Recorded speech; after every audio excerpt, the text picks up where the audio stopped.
Pido que a partir de este momento me acompañe utilizando la etiqueta numeral Conclu Fin del Paro. El hashtag es Conclu Fin del Paro. Esa es la etiqueta que vamos a utilizar. Sus comentarios con esta etiqueta a mi cuenta en Twitter, @soyfdelrincón, @soyfdelrincón. Conclu Fin del Paro es la etiqueta. Más temprano, en el día de hoy, Lenín Moreno lo dijo alto y claro. No va a dar marcha atrás. Se mantienen las medidas económicas que desataron protestas masivas en varias ciudades del país, mayormente el tema del subsidio al combustible. El mandatario reiteró que no se va a derogar la eliminación del subsidio al combustible.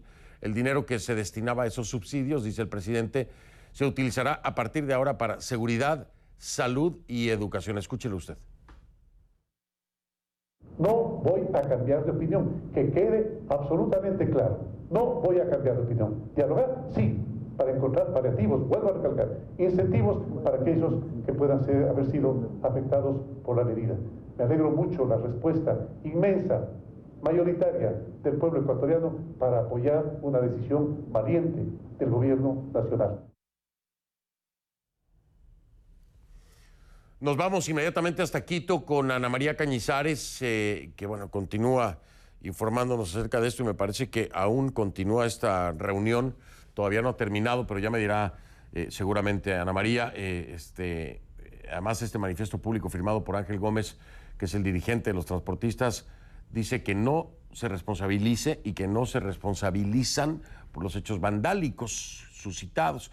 Pero Ana María, ¿qué me cuentas? ¿Ya finalizó esta reunión o no ha finalizado? ¿Qué pasa? Cuéntame. ¿Qué tal, Fernando? ¿Cómo estás? Así es. Bueno, en este momento lo que ha pasado es lo siguiente.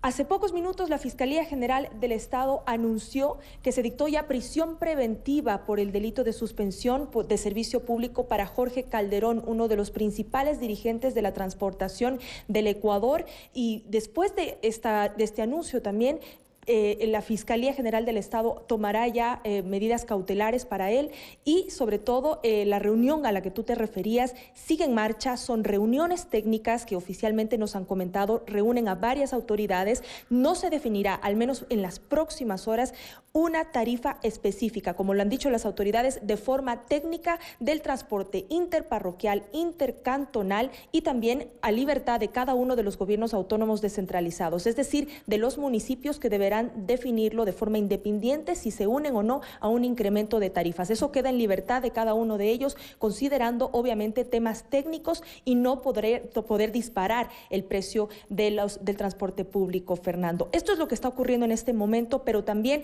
hay que señalar algunas cifras después de estos 2 días de intensas jornadas de protestas. 368 detenidos se han registrado, más de 20,000 desplegados al menos del ejército. Hay 33 policías heridos que también se han registrado en las últimas horas, Fernando. Nosotros hemos recorrido la ciudad, hubo fuertes enfrentamientos en el sector del centro histórico que después del día jueves quedó con serios destrozos en su patrimonio, en sus propiedades, en locales comerciales que fueron vandalizados. Hemos hecho un registro de todo lo que ocurrió en la capital, pero también de lo que dice la gente. La gente realmente en las calles quería que esto se llegue a un feliz término, quizás no como a todos les gustaría, pero lograr el fin de las paralizaciones, pues realmente el transporte detenido, las clases paralizadas estaban generando serios problemas. La Cámara de Industrias del país ha cuantificado en más de $200 millones el impacto de esta medida de hecho, pero como vemos en este momento, tendrán que venir también las sanciones judiciales y en esto ha sido enfático el gobierno en que la justicia tendrá que hacer lo suyo y los dirigentes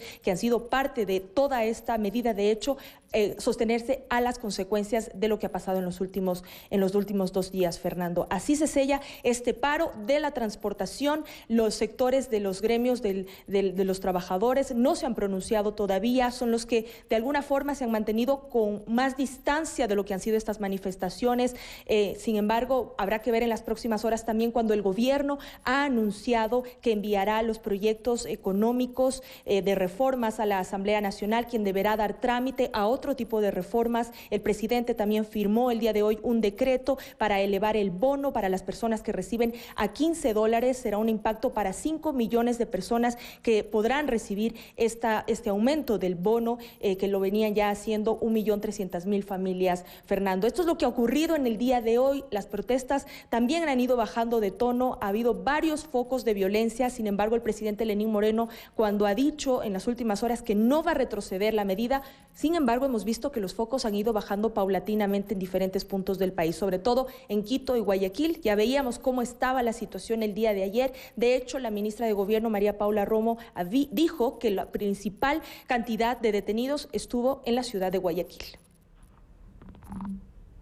Es una buena noticia, vamos a decirlo, ¿no? El hecho de que haya bajado intensidad las protestas, porque, bueno, ha costado muchísimo dinero. Ya lo decía Ana María, estaba diciendo el alcalde Jorge Yunda de Quito, unos 290 millones de dólares en pérdidas solamente para Quito. Es una cantidad impresionante de daños que se causaron. Obviamente no solamente los daños, sino es por el funcionamiento de los comercios, en fin, por muchas otras cosas que en total daría esa cifra. Tengo una duda, Ana María, no sé si tú puedas aclarármela, ¿no? Pero esto es algo que me viene a la mente.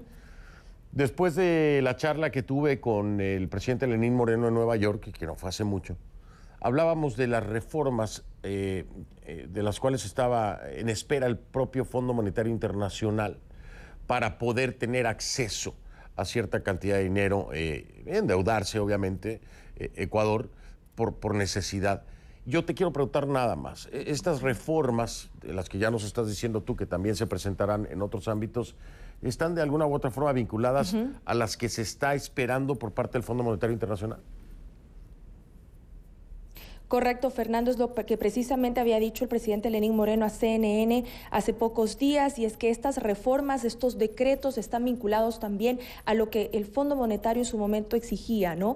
Algunos cambios, algunas modificaciones financieras para poder pasar una segunda revisión económica al Ecuador y hacer un desembolso de más de 200 millones de dólares, Fernando. Eso es lo que se espera por parte del Fondo Monetario Internacional, y obviamente el mismo Fondo Monetario ha recibido con buenos ojos estas recientes reformas, estos recientes decretos que ha firmado el presidente Lenín Moreno para la economía ecuatoriana. Sí, y era una condición, vamos a decirlo así, del Fondo Monetario Internacional, precisamente el avance en estas reformas. Así es. Ana María Cañizares, como siempre, un gusto y puntual con la información. Ana María Cañizares desde Quito. Buen fin de semana, Ana María, y qué bueno que la cosa está más tranquila. Gracias, Fernando. Buena noche. Buenas noches.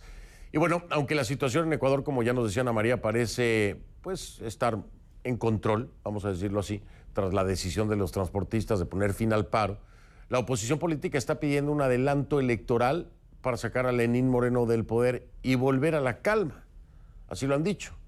En horas de la madrugada, el expresidente Rafael Correa, quien se ha mantenido activo, muy activo en redes sociales para condenar el ajuste económico de Moreno y quien ha sido señalado de promover las manifestaciones, se hizo eco de estos llamados. Correa, reaccionando a un video de las protestas, dijo: ¿qué nos pasa? Esto demuestra la crisis moral que vive la patria por culpa del peor gobierno de la historia. Ecuador tiene mecanismos constitucionales para superar tanta conmoción. Constitución, artículo 130, numeral 2, que habla del poder del Congreso para elegir un presidente en caso de falta definitiva. Y el artículo 148, que se vayan todos, dijo Correa. Llamen a elecciones, recuperemos la paz. Eso es lo que dice ahí en su cuenta de Twitter. Correa también resaltó un reclamo que le pide explicaciones a la ministra de Gobierno de Ecuador, María Paula Romo, por el comportamiento policial en el marco de las protestas. Y es que en varios videos se ve a la policía reprimir a manifestantes y también a personal de prensa. El gobierno de Moreno ha condenado el accionar de la policía, al mismo tiempo que alega tener identificados a los grupos violentos que quieren desestabilizar al país. ¿Está el expresidente Correa incluido en esa lista? ¿En los desestabilizadores? Se lo voy a preguntar a mi invitada.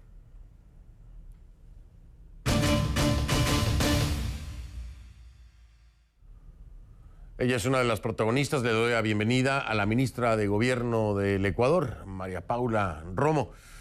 Ministra, mil gracias por esta entrevista. Buenas noches. Y esa es la primera pregunta. En la lista, ¿está incluido el expresidente Correa? ¿Estaría detrás de estas manifestaciones violentas? ¿Qué me puede adelantar? ¿Qué nos puede adelantar a la comunidad internacional y a los ecuatorianos? Buenas noches, ¿cómo está? Qué gusto poder comentar los acontecimientos del Ecuador de los últimos días. Y permítame, para responder su pregunta, empezar separando. Creo que no se puede poner en el mismo lugar, no se puede explicar de la misma manera todo lo que ha sucedido en el país en las últimas horas. Esto creo que es lo más importante, porque por un lado hemos tenido protestas políticas, politizadas en el mejor sentido de la palabra, de sectores que se oponen a una medida que durante muchos años ha sido tabú, una medida de eliminar el subsidio a las gasolinas en el país. Entonces, hay sectores, sobre todo los sectores sociales, el movimiento indígena, algunos sectores sindicales, que en su agenda política, en su ideario político, han sostenido un respaldo a esta medida. Eso es un tema. Ahí también hemos tenido algunas organizaciones estudiantiles y este es un tipo de protesta y una motivación de la protesta que a mí me gustaría no mezclar con las otras cosas. Por otro lado, el sector del transporte, gremios del transporte, que siempre se han caracterizado por tener una actitud de mucha presión hacia los gobiernos, de ser un sector intocado y también con muchos privilegios, precisamente por la fuerza que tienen en este y en cualquier país, pues la fuerza de negociación que tiene el transporte público, el transporte de pasajeros, el transporte de carga es muy fuerte y ese es otro sector. Pero puestos por lado estos dos sectores, uno político, otro de intereses, realmente lo preocupante en estos días, lo más grave en estos días, han sido sectores de un comportamiento de altísima violencia y que han vandalizado al menos las ciudades de Quito y de Guayaquil. Creo que eso es para explicar un poco lo que ha sucedido. Lo más grave que ha sucedido es precisamente la infiltración de estos sectores violentos que además se han comportado de maneras que no se han visto antes en el país. Nosotros nos hemos caracterizado, incluso en momentos de mucha tensión y de mucha tensión política, por manifestaciones profundamente pacíficas, multitudinarias, pero pacíficas, y estas no lo han sido. Hemos tenido vandalismo, robo a comercios, agresiones a personas, sí, agresiones evidentemente a los policías, han intentado quemar a los policías, han arrojado llantas desde la parte alta de los puentes, hemos tenido también cajeros electrónicos, bancos quemados, unidades de policía quemadas, centros comerciales vandalizados, y esto ha sido lo más grave de estos 2 días, pero la situación está superada. Bien, gracias por toda la explicación. De nueva cuenta le pregunto entonces, estos grupos específicos que han violentado la paz de los ecuatorianos y que han cometido actos criminales, porque al final de cuentas eso es el vandalismo, es un acto criminal, ¿están políticamente motivados? Esa es la pregunta primera, y la segunda es la misma que le hice al inicio. ¿Estaría Rafael Correa, el expresidente, vinculado a estos grupos con estos intereses? Dígame si tiene algo de información acerca de esto. Sí, nosotros creemos que sí, este es el respaldo que se ha manifestado. No solamente Correa ha animado este tipo de acciones a través de las redes sociales desde Europa, también lo hizo Nicolás Maduro hace algunas horas, animando lo que sucedía en el Ecuador, y además la bancada de legisladores cercanos a Rafael Correa han llegado al nivel de pedir que la Asamblea Nacional solicite la salida del presidente Moreno, es decir, ellos han exacerbado esta crisis y la han elevado a un nivel de desestabilización del gobierno. Han pedido salidas del presidente, han pedido la destitución del gobierno, cosas que no estaban planteadas por ninguno de los sectores que han mantenido un debate o una resistencia a esta medida económica. Así que para nosotros están claramente identificados como aquellos sectores que tienen un interés político en este caso, que tienen un interés político en sembrar el caos, y que además este interés está vinculado con otras cosas que están sucediendo en el país. La audiencia de casación del juicio que hoy tiene preso al vicepresidente de Rafael Correa es precisamente en los próximos días, y también los procesos judiciales relacionados con un grave caso de corrupción en el país, un caso de sobornos, es el equivalente al escándalo de Odebrecht en el Ecuador. De hecho, Odebrecht es una de las principales involucradas en este caso judicial, también está próximo a ser tratado en los juzgados. Entonces, realmente se suman una serie de intereses, y políticamente los sectores afines al correísmo y el propio Correa han procurado profundizar el caos en estos días en el país. Afortunadamente, creo que no lo han logrado. Por un lado, las organizaciones sociales, los sectores políticos, me parece que han aislado esas protestas y esas declaraciones, y por otro lado, creo que el manejo de la crisis, el manejo de esta violencia por parte del Estado, también ha logrado que el sector más fuerte de presión, que tenía caotizadas algunas vías del país, deponga sus medidas, de hecho, ya esta noche.